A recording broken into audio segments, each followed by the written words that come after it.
Baiklah, selamat pagi teman-teman dan selamat pagi Pak Adi Mursalin SEMM.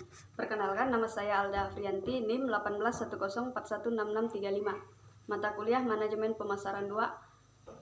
Dosen pengampu Pak Adi Mursalin SEMM. Di sini saya akan menjawab pertanyaan yang Bapak berikan. Yang pertama, apa judul dari video di atas? Jawab, konsep bisnis is like human. Dan yang kedua, siapa pembicara dalam video yang saudara tonton?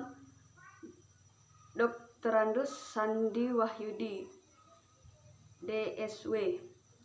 Dan yang ketiga, apa yang dijelaskan oleh pembicara dalam video di atas? Jelaskan secara rinci dan lengkap. Jawab, menjelaskan tentang kesamaan dan perbedaan bisnis dan manusia, di mana manusia dan bisnis memiliki kesamaan seperti organ tubuh manusia, dan juga bisnis memiliki organ seperti departemen bisnis, perbedaan bisnis dan manusia juga ada yang dinamakan dengan perbedaan tantangan masing-masing. Yang keempat, kenapa bisnis dikatakan seperti manusia? Jelaskan, jawab Anda, berikan contohnya. Jawab, karena bisnis juga memiliki organ seperti manusia atau yang kita kenal seperti departemen bisnis. Contoh, departemen keuangan, departemen human resource, dan departemen marketing. Yang kelima, apa persamaan antara bisnis dengan manusia? Jelaskan jawaban Anda dan berikan contohnya. Jawaban, kesamaan antara manusia dan bisnis banyak sebagai contoh organ yang kita miliki. Sebagai manusia, kita punya beberapa organ, diantaranya jantung berfungsi untuk mengalirkan aliran darah ke tubuh kita, paru-paru berfungsi untuk mengatur pernapasan kita. Sama pula dengan bisnis. Bisnis punya beberapa organ atau yang kita kenal sebagai departemen bisnis, punya departemen.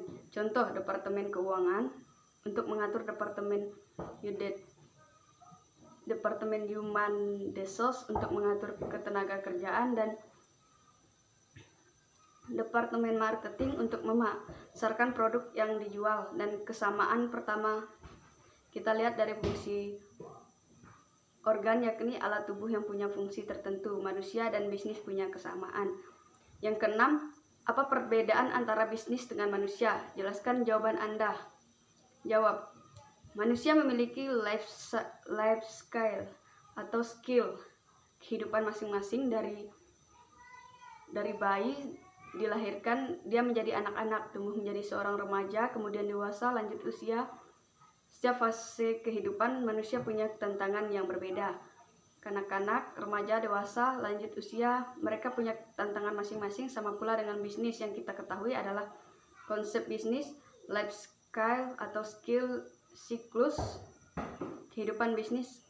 Awal mula berdiri bisnis, ada konsep gambaran bisnis yang akan diciptakan, akan didirikan seperti apa ke depannya.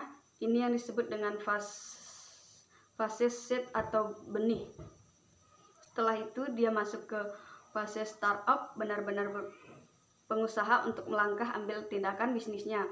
Kemudian ada fase yang disebut growth phase, di mana dia mengatasi sistemnya, SOP dan menata tenaga kerja dan sebagainya. Mulai memasarkan produk dan fast growth, kemudian fast establish, phase keberhasilan apa yang telah dilakukan selama ini. Pertanyaan yang ketujuh, manfaat apa yang dapat saudara peroleh setelah menonton video di atas? Jawab, manfaat yang saya peroleh, saya bisa mengetahui persamaan dan perbedaan bisnis dengan manusia, seperti adanya tantangan dan perbedaan masing-masing antara bisnis dan manusia. Baiklah, sekian jawaban dari saya ucapkan terima kasih.